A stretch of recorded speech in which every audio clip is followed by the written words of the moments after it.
Sebentar.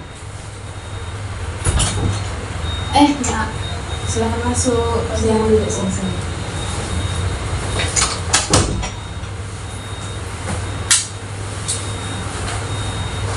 Kamu apa kabarnya? Baik, Bu. Oh, baik. Kamu datang ke sini, emang kamu gak istirahat ya? Nak? Ini kan jam istirahat. Enggak, Bu. Saya ada yang mau saya ceritain, Bu. Oh, ada yang mau kamu ceritain, Bu. Dan kamu akhir-akhir ini bagaimana? Saya hanya ikut kelas di biasa aja sih, Bu. Saya nggak ikut ekskul dan kegiatan lain, Bu. Cuma sekolah. Tapi di kelas aman kan, Nak? Iya, Bu. Oh, sepertinya kamu agak ragu-ragu juga. Tadi kamu kan mengatakan kalau kamu datang ke sini ada yang ingin kamu sampaikan.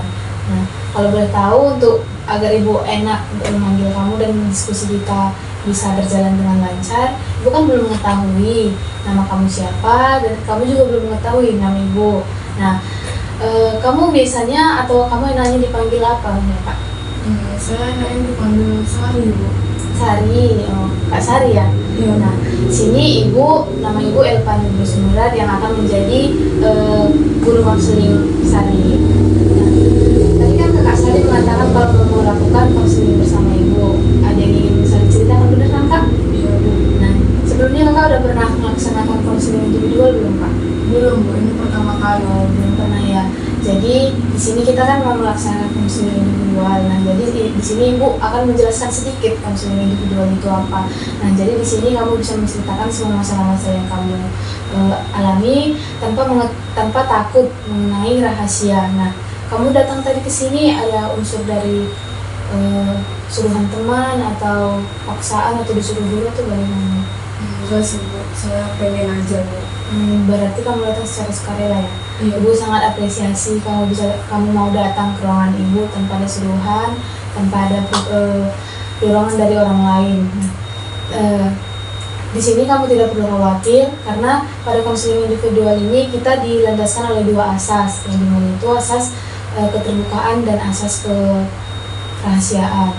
Nah, di sini kakak tidak perlu khawatir mengenai rahasia-rahasia yang kakak sampaikan kepada Ibu mengenai masalah-masalah kakak yang kakak alami, karena di sini hanya kita berdua yang mengetahui mengenai masalah kakak, dan di sini hanya kita berdua yang mendiskusikan tanpa orang lain tahu mengenai masalah kakak.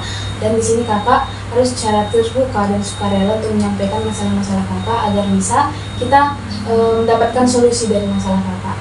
Nah, di sini kita akan melaksanakan konseling individual selama 15 menit ke depan. Nah, apabila kakak ingin menyampaikan sesuatu lagi setelah 15 menit, kakak bisa mengkonfirmasi lagi kepada Ibu atau kakak bisa datang kembali kepada Ibu. Apakah kakak bersedia? Bersedia, Bu. Bersedia. Nah, tadi kakak bilang kan ada yang ingin Kak Sari sampaikan kepada Ibu. Boleh Kak Sari ceritakan mengenai permasalahan yang dialami oleh Kak Sari? Jadi gini, Bu. Saya sebenarnya saya kan orangnya emang pemalu, Bu, tapi saya merasa kayak teman-teman di kelas nggak ada yang mau berteman sama saya, Bu. Saya kayak dijauhi gitu, Bu, kayak nggak mau diajak ngobrol. Berarti kamu merasa teman-teman kamu dijauhi menjadi kamu dan kamu merasa sendiri di kelas. Sebelumnya itu kamu ada masalah nggak sama teman-teman kamu Kak? Enggak sih, Bu. Tidak ada ya? Atau kamu pernah mendapat bulian dari teman-teman atau ada kata-kata yang menyakitkan di kamu sehingga kamu menyendiri atau gimana Kak? Enggak sih, Bu. Sebenarnya dulu waktu saya kelas 1, saya emang agak menjauh dari teman-teman, Bu. Saya agak diam gitu. Saya soalnya pemalu, Bu. Pasti kan kamu melakukan itu pasti ada sesuatu yang ada dalam diri kamu sehingga kamu agak menarik diri dari lingkungan pertemanan kamu. Boleh kamu ceritakan lebih dalam mengenai permasalahan kamu agar Ibu bisa tahu dan Ibu bisa paham mengenai apa yang kamu rasakan Kak? Sebenarnya, Bu, saya kayak minder juga sama teman-teman, Bu. Soalnya mama saya tuh sering keluar kota gitu Bu. Saya tinggalnya sendiri kan Bu, di kos sama abang saya. Terus gara-gara itu saya malu Bu, soalnya saya nggak tinggal sama orang tua.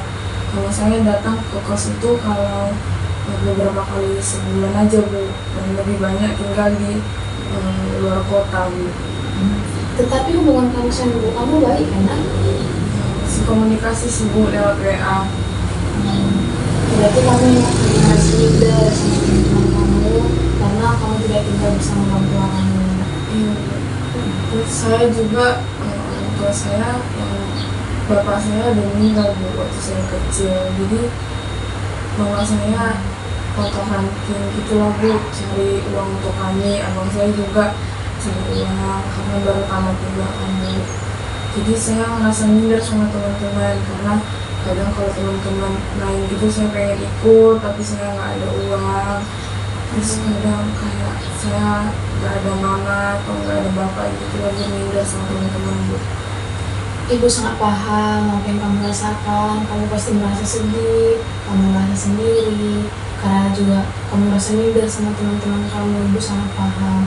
Nah, tapi di sini perlu kamu ingat bahwa mungkin ibu kamu kerja di luar kota itu mungkin demi memenuhi kebutuhan kamu. Bukan berarti ibu kamu kesana di luar kota, bukan berarti karena tidak peduli kepada kamu. Dan kamu juga boleh kok berteman sama teman-teman yang lain tanpa merasa minder. Kamu gak boleh merasa minder sama diri kamu sendiri. Buktikan kalau kamu itu sebenarnya mampu, kamu bisa bersaing dan kamu bisa setara bersama teman-teman kamu. Mengenai apalagi masalah mengenai uang, kamu bilang itu kamu bisa mengkomunikasikan kepada orang tua kamu mungkin mengenai kebutuhan-kebutuhan yang kamu butuhkan di sini. Nah, mungkin kalau teman kamu mengajak keluar atau berkumpul-kumpul gitu, kamu bisa mengikutinya, tapi kamu juga harus menyesuaikan kepada diri kamu sendiri. Contohnya mengenai keuangan yang kamu katakan tadi. Namun bukan berarti kamu harus selalu menolak semua ajakan teman kamu. Kamu bisa sesekali mengikutkan karena bagaimanapun kamu membutuhkan sosok teman karena kamu merasa sendiri di rumah. Bukan berarti kamu juga harus merasa sendiri di sekolah. Tuh. Gitu ya Bu. Tapi bagaimana ya Bu biar saya berani gitu Bu, sama aja ngobrol teman saya. Soalnya saya di kelas juga duduknya sendirian Bu, nggak ada teman sebangku. Mungkin kamu bisa mengkomunikasikannya bersama teman di depan bangku kamu. Mungkin dari situ kamu bisa memiliki sosialisasi yang lebih luas, kamu bisa memiliki banyak teman, kamu bisa bersosialisasi dengan teman-teman satu kelas lain tanpa takut bahwa mereka akan menjudge kamu. Karena sebenarnya apa yang kamu alami ini bukan hal yang negatif seperti apa yang kamu pikirkan. Nah, dan teman-teman kamu mungkin tidak akan semua memandang bahwa oh dia tidak ada uang jadi harus ditemani, itu tidak mungkin. Pasti kamu akan mendapatkan yang betul-betul teman yang bisa menganggap kamu, yang bisa menjadi teman cerita kamu, bahkan menemani kamu ketika kamu sendirian. Gitu. Kamu tidak perlu takut bersosialisasi karena seorang itu pasti saling membutuhkan. Begitu ya Bu. Berarti saya kedepannya harus coba berani gitu ya Bu, ngobrol sama orang di kelas. Iya, kamu harus mulai berani. Kamu bisa seperti yang Ibu katakan tadi, kamu tidak perlu langsung bersosialisasi kepada satu kelas. Kamu boleh menetapkan antara satu teman kamu terlebih dahulu. Mungkin ketika kamu sudah berani berbicara dengan dia, kamu sudah dapat lebih berani lagi berbicara dengan satu kelas kamu, seperti itu. Gitu ya Bu. Tapi Bu, kadang kalau saya mencoba berani untuk berbicara gitu Bu, saya lebih bisa rasa takut saya Bu, kayak takut. Terus saya jadi kayak banyak pikiran-pikiran di pikiran saya gitu kan Bu. Gak apa-apa lah ya kalau saya ajak ngobrol. Nanti kalau saya ajak ngobrol dia diizin gak ya sama teman-teman yang lain. Karena itu sih Bu pikiran saya. Saya paham apa yang kamu rasakan, Ibu sangat mengerti. Namun hal itu tidak boleh selalu kamu tetapkan di dalam pikiran kamu. Karena seperti yang Ibu katakan tadi, pasti ada teman-teman yang ingin, sebenarnya pasti ada teman satu kelas kamu yang ingin dekat atau berteman sama kamu. Tapi mungkin kamu yang terlalu menutup diri, kamu tidak berani untuk berbicara dengan dia, padahal teman-teman sekelas kamu sebenarnya ingin mau berteman bersama kamu. Nah, Mungkin itu solusi yang bisa ibu berikan kepada kamu. Ibu ingin bertanya ke depannya mungkin apa yang akan kamu lakukan? Mungkin saya kayak ibu bilang tadi, Bu, coba untuk berani walaupun kadang kesalahan saya besar sekali gitu kan, Bu, tapi mungkin saya coba kayak ngobrol tentang tanya tugas atau mencoba untuk mendapatkan teman kelompok gitu, Bu. Saya lakukan. Ya mungkin kamu bisa melakukan hal kecil terlebih dahulu seperti yang kamu katakan tersebut. Semoga di sini harapan ibu kamu bisa memiliki banyak teman seperti yang kamu mau, karena sesungguhnya kamu sangat betul-betul teman. Karena kamu bilang tadi bahwa kamu di rumah juga sendiri, mungkin itu berdampak kepada diri kamu sendiri sehingga kamu takut untuk bersosialisasi kepada teman-teman. Namun tetap harus kamu tetapkan dalam pikiran kamu bahwa tidak semua teman itu akan menjudge kamu. Pasti ada teman yang bakalan datang bersama kamu untuk mengajak kamu untuk lebih berkembang, untuk bisa susah senang bersama. Ini kita sudah melakukan sesi konseling selama 15 menit.